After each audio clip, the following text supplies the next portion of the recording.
नमस्ते सभी को।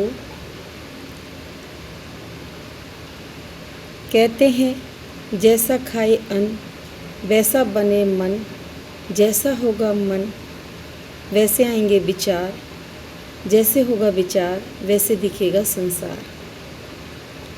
तो ये अन्न से हमारी ब्रह्म तक की यात्रा चलती है। नर से नारायण तक पहुंचने की, जीव से जगन्नाथ पहुंचने तक की यात्रा अन्न से ही प्रारंभ होती है। तो वो कैसे होती है उसके बारे में कृष्ण यजुर्वेद की जो शाखा है तैत्तिरीय उपनिषद उद्ग्रथ है, उसमें पंचकोश सिद्धांत है। इसकी 3 बल्लियाँ हैं। उसकी जो भृगु बल्ली है उसमें भृगु शिष्य और गुरु पिता जो वरुण हैं उनकी कहानी के माध्यम से बताया गया है। जैसा हम अन्न खाते हैं वैसे ही हमारे विचार बन जाते हैं। यदि हमने अन्न को तामसिक अन्न खा लिया, गलत अन्न खा लिया जो हमारे गैस बनाने वाला है, एसिड बनाने वाला है, तो आप लोगों ने सुना होगा कई लोग बोलते हैं कि हमारे दिमाग में गैस चढ़ गई है। तो वो गैस क्या है? यदि वो गैस चढ़ेगी तो जैसे हमारी गैस चढ़ी तो वैसे ही है ना, हमें हर चीज़ नकारात्मक नज़र आने लग जाती है। और कभी कहते हैं कि किसी ने कुछ करवा रखा है, कोई कहता है भूत प्रेत है, कोई कहता है पितृ दोष है। इसलिए हमें अन्न को और जल को बहुत सोच समझ करके खाना चाहिए। जल कभी भी पिएं तो उस जल में अपने ऐसे भाव रखें कि हम ओजस्वी बने, तेजस्वी बने, कीर्तिवान बने। या भगवान इस जल में आप ऐसी औषधि मिला दीजिए कि हम पीते ही स्वस्थ हो जाए, निरोगी हो जाए। अपने मन में ऐसे भाव रखिए। ऐसे अन्न में भी यही भाव रखें कि ये जो अन्न है वो हमारे अंगों को स्वस्थ व निरोगी व बलवती बनाएगा। और ये भगवान का प्रसाद है, हम प्रसाद समझ के उस अन्न को ग्रहण करें तो वो अन्न हमारे लिए अमृत के समान हो जाएगा। इसलिए पंचकोश सिद्धांत में बताया गया है कि अन्नमय कोश क्या है। हमारा ये जो स्थूल शरीर है ये पंच तत्वों से बना है। तो ये जो पंच तत्वों से जो स्थूल शरीर है इसको अन्न से पोषित होता है। अन्न से इसको शक्ति मिलती है। अन्न से 7 चीज़ें बनती है, मांस, मज्जा, रक्त, वीर आदि बनती है। पर ये स्थूल शरीर जो अन्न से पोषित होता है इसमें अन्न जैसे ही गुण होते हैं। जैसे कि हम अन्न को 2-3 दिन के लिए छोड़ देंगे, भोजन को, पके हुए भोजन को 2-3 दिन के लिए छोड़ देंगे तो वो अन्न सड़ने लग जाएगा, दुर्गंध आने लग जाएगी। ऐसे ही जब हमारा मानव शरीर में आत्मा निकल जाती है तो आप लोगों ने देखा होगा कि उसको थोड़े देर के लिए 2-4 घंटे के लिए भी यदि रखना हो तो उसको बर्फ़ में रखा जाता है। तो हुआ ना, अन्न जैसा ही उसमें गुण आ गए हैं। पर इस अन्न को भी खाना ज़रूरी है क्योंकि इस अन्न से ही हमारे शरीर को शक्ति मिलती है। ये प्रथम सीढ़ी है ब्रह्म तक की यात्रा की। इसको स्वस्थ रखना भी बहुत ज़रूरी है। दूसरा, इसलिए इसके लिए हमें सम्यक आहार, सम्यक व्यायाम व सम्यक नींद जरूरी है। गीता में कहा गया है 6ठे अध्याय में, अति सर्वत्र वर्जते, न ज़्यादा खाने वाला हो न ज़्यादा सोने वाला हो। इसलिए अन्न हमारे लिए बहुत ज़रूरी है। जैसा हम अन्न खाएंगे वैसा ही हमारा विचार, मन, संसार बनने लग जाएगा। दूसरा है प्राणमय कोश। प्राणमय कोश ये हमारे स्थूल शरीर को जीवन शक्ति देता है, ऊर्जा देता है। और जो हमारे शरीर के अंदर 72,000 नस नाड़ियाँ हैं उसमें रक्त सप्लाई का काम भी ये प्राणायाम कोश करता है। तो हमारे शरीर के अंदर 10 प्राण होते हैं। 5 प्राण तो मुख्य प्राण हैं, प्राण, अपान, समान, व्यान, उदान। और 5 प्राण उप प्राण है जो मोस्टली मरते समय काम आते हैं, उदान, नाग, कूर्म, धनंजय आदि। प्राणों के बारे में प्रश्नोपनिषद में बहुत विस्तार से, बहुत अच्छे से ऋषि पिप्पलाद ने समझाया है। वैसे हमारे शरीर है ये पूरी एक अयोध्यापुरी है।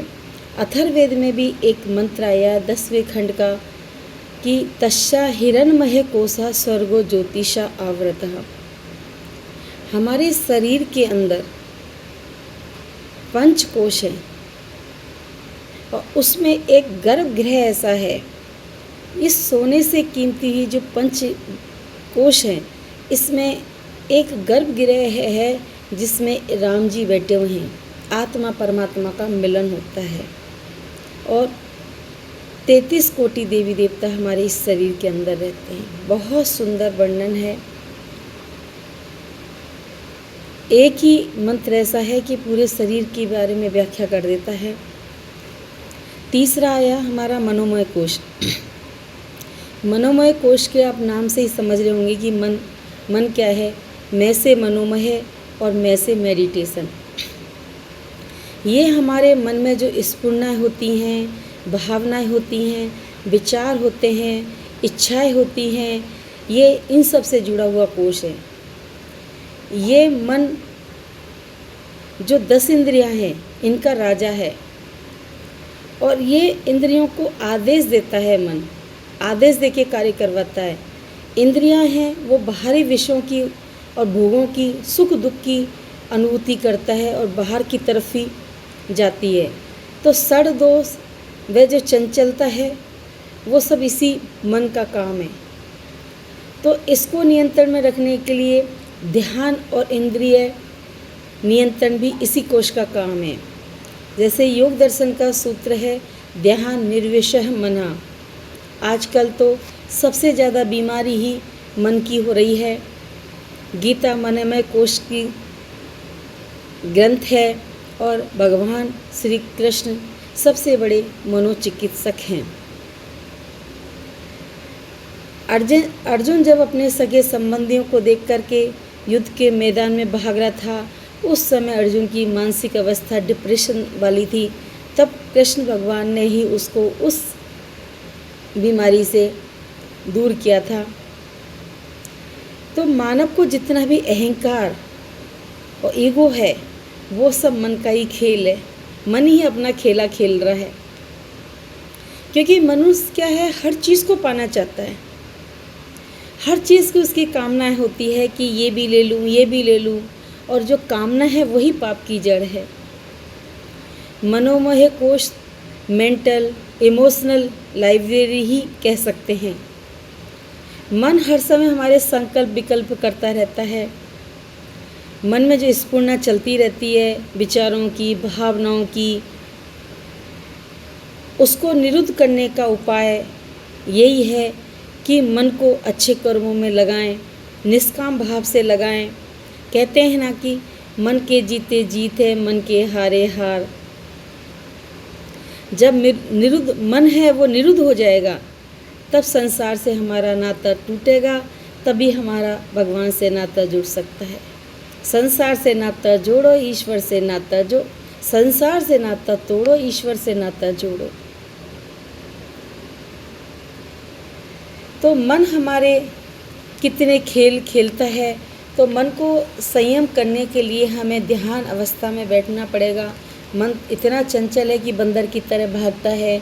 योग दर्शन में मन की चित्त की 5 अवस्थाएं बताई है, मूल, क्षिप्त, विक्षिप्त, एकाग्र और निरुद्ध।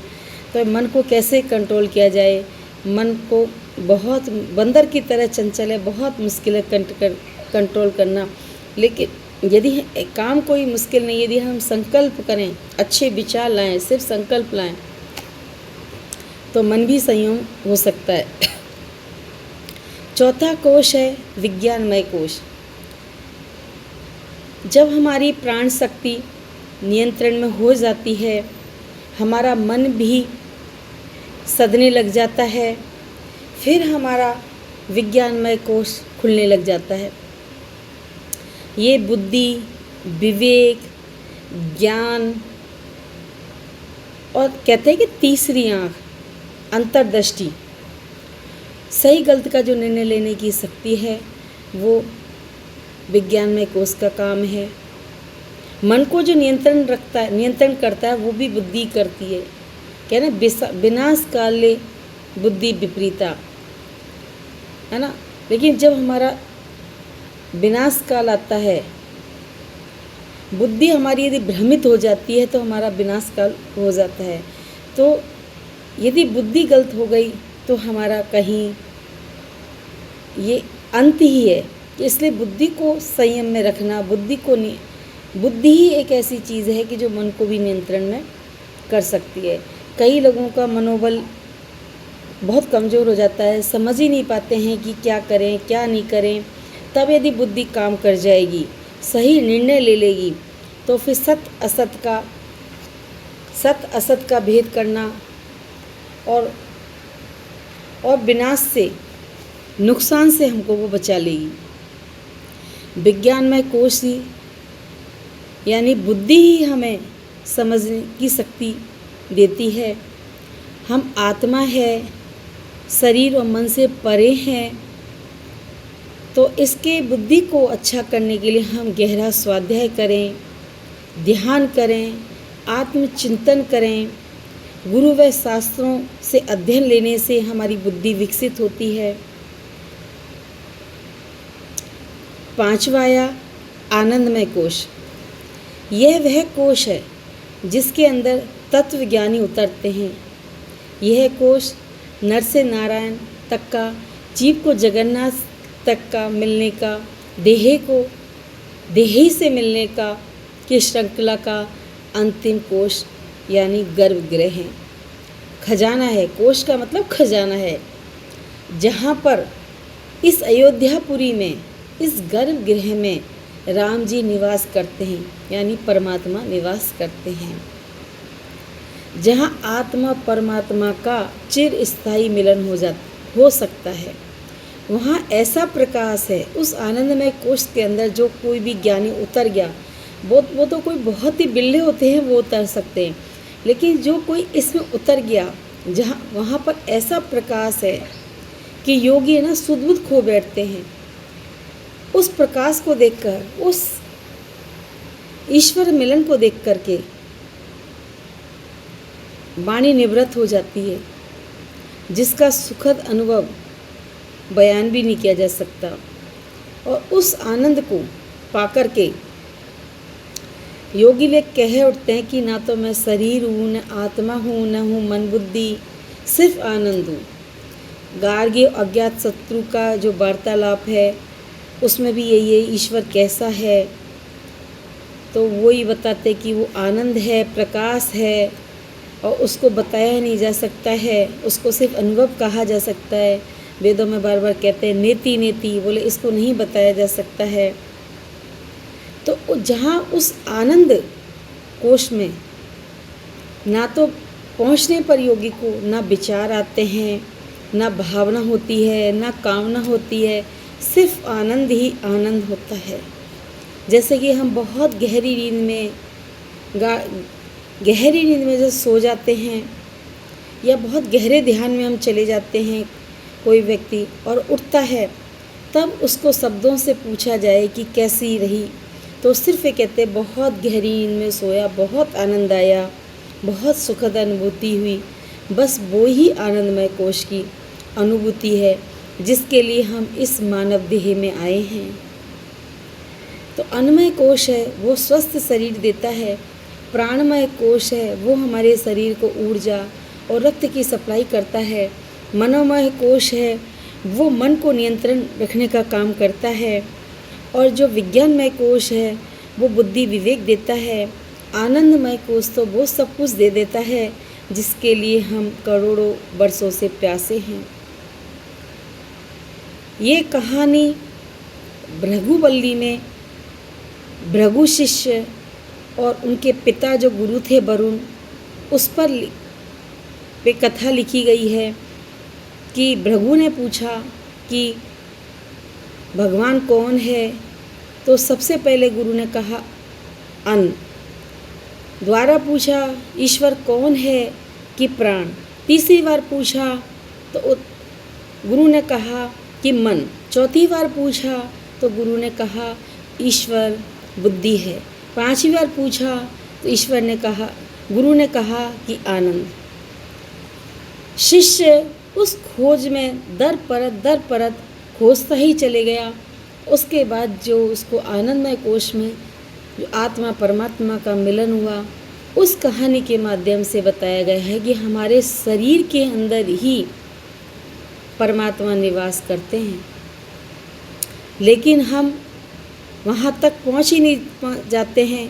सिर्फ हम तो अपने इन्हीं स्थूल शरीर में, मन में ही चक्र में फंसे रह जाते हैं। उस गहराई में यदि उतरेंगे तो क्या सुखद अनुभूति होगी। धन्यवाद सभी को।